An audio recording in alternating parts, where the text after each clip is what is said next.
انسان کا حال یہ ہے کہ اس پر کوئی سخت وقت آتا ہے تو کھڑے اور بیٹھے اور لیٹے ہم کو پکارتا ہے، مگر جب ہم اس کی مصیبت ٹال دیتے ہیں تو ایسا چل نکلتا ہے کہ گویا اس نے کبھی اپنے کسی برے وقت پر ہم کو پکارا ہی نہ تھا۔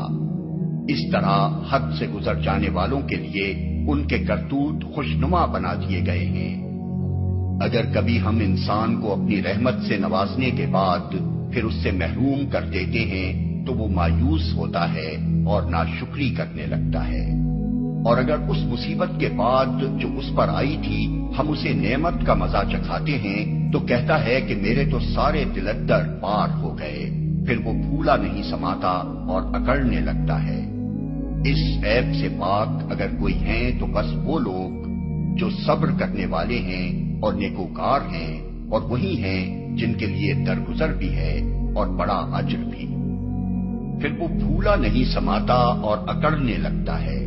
یہ انسان کے چچورے پن، سطح بینی اور قلت تدبر کا حال ہے، جس کا مشاہدہ ہر وقت زندگی میں ہوتا رہتا ہے، اور جس کو عام طور پر لوگ اپنے نفس کا حساب لے کر خود اپنے اندر بھی محسوس کر سکتے ہیں۔ آج خوشحال اور زور آور ہیں تو اکڑ رہے ہیں اور فخر کر رہے ہیں،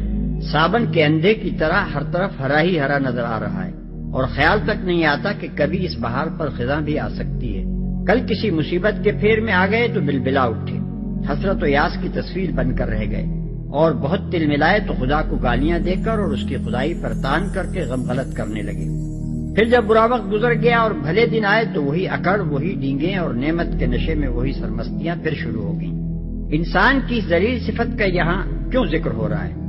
اس کی غرض ایک نہایت لطیف انداز میں لوگوں کو اس بات پر متنبہ کرنا ہے کہ آج اطمینان کے ماحول میں جب ہمارا پیغمبر تمہیں خبردار کرتا ہے کہ خدا کی نافرمانیاں کرتے رہو گے تو تم پر عذاب آئے گا، اور تم اس کی یہ بات سن کر ایک زور کا ٹھٹا مارتے ہو اور کہتے ہو کہ دیوانے دیکھتا نہیں کہ ہم پر نعمتوں کی بارش ہو رہی ہے، ہر طرف ہماری بڑائی کے پھریرے اڑ رہے ہیں۔